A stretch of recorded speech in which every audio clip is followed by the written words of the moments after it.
যখনই দোকানের মতো মিষ্টি দই খেতে ইচ্ছে করে তখনই কিন্তু এই দইটা বানিয়ে নিতে পারবেন। নমস্কার বন্ধুরা, কুক ফুড প্যাশনে আপনাদের সবাইকে স্বাগত জানাচ্ছি। কিছু কিছু দোকান থেকে যখন আমরা দই আনি তখন দেখবেন কাটলেও কিন্তু সেটার থেকে জল বেরোয় না, বা অনেকক্ষণ রেখে দিলেও কিন্তু জল ছেড়ে দেয় না। সেই রকমই একটা প্রসেস আজ আমি দইটার মধ্যে দেখাবো। ভিডিওটা স্কিপ না করে পুরো ভিডিওটা দেখতে থাকুন। আশা করি আপনাদেরও ভালো লাগবে, আর আপনারাও কিন্তু বাড়িতে খুব সহজেই কম সময়ের মধ্যে দইটা বানিয়ে নিতে পারবেন। দইটা বানানোর জন্য চিনিটাকে প্রথমে ক্যারামেল করে নিতে হবে। চিনিটা যতটুক দইয়ের মধ্যে দিবেন ততটুক চিনিই কিন্তু একবারে ক্যারামেল করে নেবেন, তাহলে কালারটাও খুব সুন্দর আসবে আর চিনিটা গলেও যাবে সুন্দর করে।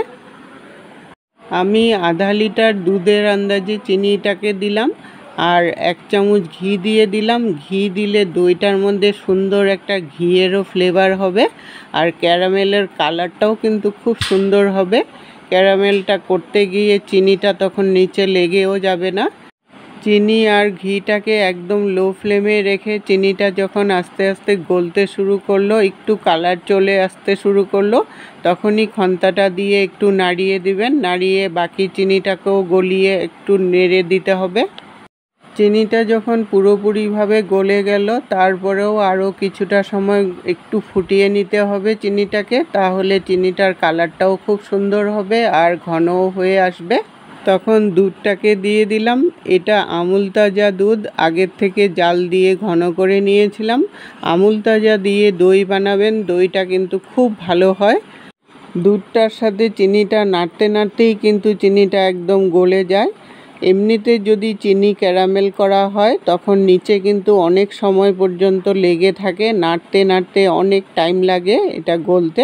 কিন্তু ঘি দিয়ে যখন চিনিটাকে ক্যারামেল করা হয় একটুকু টাইম লাগে না, অল্প সময়ের মধ্যেই চিনিটা কিন্তু গলে যায়।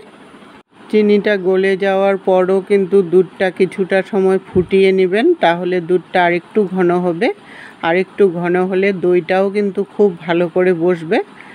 দুধটা জাল করতে করতেও কিন্তু অনেকটা কালারও চলে আসবে, একটা উপরে সরের মতো পড়বে সুন্দর। আর সরের মতো পড়লে কিন্তু দইটাও মুখে লাগলে খুবই ভালো লাগে খেতে। দুধটা প্রায় 5-7 মিনিটের মতো জাল করে নিয়েছি, সুন্দর একটা সরের মতো পড়ে গেছে। আর সাইডে যেগুলো লেগে থাকে ওগুলোকে একটু খন্তা দিয়ে কাচিয়ে দুধের মধ্যে দিয়ে দিবেন, তাহলে আর কড়াইতে লেগেও থাকবে না, সুন্দর করে এটার সাথে মিশেও যাবে। জাল করতে করতে দুধটা কিন্তু অনেকটাই কমে গেছে। এখন আমি নামিয়ে নিলাম, নামিয়ে একটু ঠান্ডা করে নেব। দুধটা ঠান্ডা করে নামিয়ে নিয়েছি। দুধটা কিন্তু অনেকটাই ঘন হয়ে গেছে আর কালারটাও কিন্তু খুব সুন্দর হয়েছে। এমনিতে দই বসাতে হলে একটু উষ্ণ উষ্ণ গরম দুধের মধ্যে দিতে হয়, কিন্তু এই দইটা বসাতে হলে একদমই ঠান্ডা করে নিতে হবে। এখন আমি কর্নফ্লাওয়ার নিয়েছি, কর্নফ্লাওয়ার দিয়ে দইটাকে বসাবো। 1 চামচেরও কম কর্নফ্লাওয়ার নিয়ে নিলাম। এই কর্নফ্লাওয়ার দিয়ে দইটা বসালে দইটার থেকে কিন্তু জলও ছাড়বে না। অনেক মিষ্টির দোকানে কিন্তু কর্নফ্লাওয়ারও ইউজ করে দইয়ের মধ্যে, যার জন্য দইটার থেকে জলও ছাড়ে না। আর একটু দুধ মিশিয়ে নিলাম।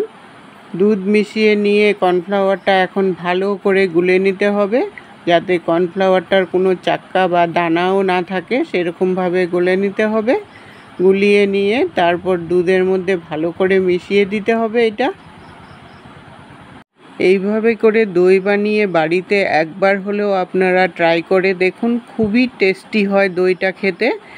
আর আমার প্রসেসটা যদি আপনাদের ভালো লেগে থাকে সবার সাথে শেয়ার করে দিবেন, যাতে সবাই এইভাবে করে দই বানিয়ে বাড়িতে খেতে পারে। ভালো করে মিশিয়ে নিলাম একদম, যাতে একটুকু যাতে দানা দানা না থাকে। দুধটা একটা সাইডে রেখে এখন আমি জল ঝরানো টক দই নিয়েছি। জলটা কিন্তু আগের থেকে ঝরিয়ে নেবেন দইটার, তাহলে কিন্তু খুব সুন্দর দইটা বসবে। আর একটা স্টিলের বাটি নিয়েছি, স্টিলের বাটিতেই কিন্তু দই বসাবেন, তাহলেই দইটা বসবে ভালো। কাচের বাটিতে কিন্তু একদমই বসানো যাবে না। 2 চামচের মতো দই দিয়ে চারিদিকে, বাটিটার চারদিকে একটু মাখিয়ে নিতে হবে। তারপর বাকি যে দইটা আছে ওই দইটাকে ভালো করে ফেটিয়ে নিতে হবে, যেন একটুকু ছাকড়া ছাকড়া বা দানা দানা না থাকে।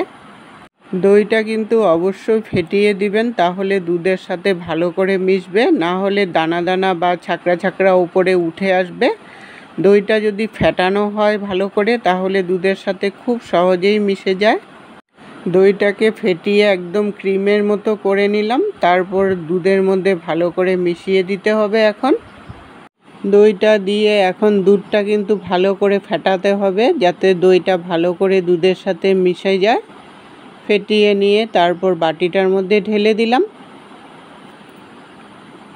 এখন একটা কড়াই বসিয়ে জল দিয়ে দিলাম। দইটাকে এখন আমি ভাপে করব।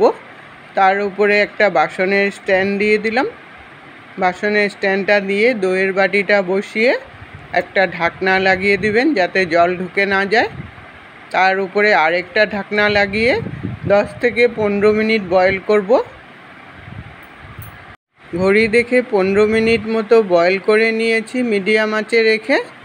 তারপর গ্যাসটা অফ করে একটা মোটা টাওয়েল দিয়ে এই গরম থাকা অবস্থাতেই পুরো কড়াইটাকে ঢেকে রেখে দিবেন 2 থেকে 2.5 ঘন্টা মতো।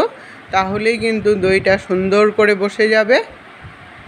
2.5 ঘন্টা পর ঠান্ডা হয়ে যাওয়ার পর আমি গ্যাস থেকে নামিয়ে দইটা দেখাচ্ছি আপনাদের কত সুন্দর হয়েছে। এত সুন্দরভাবে জমাট বেঁধেছে যে বাটির থেকেও কিন্তু পড়ে যাচ্ছে না। আমি একটু কেটে দেখাচ্ছি দইটা কতটা সুন্দর হয়েছে। রেসিপিটা যদি ভালো লেগে থাকে সবার সাথে শেয়ার করে দিবেন। এতক্ষণ সঙ্গে থাকার জন্য আপনাদেরকে অসংখ্য ধন্যবাদ বন্ধুরা।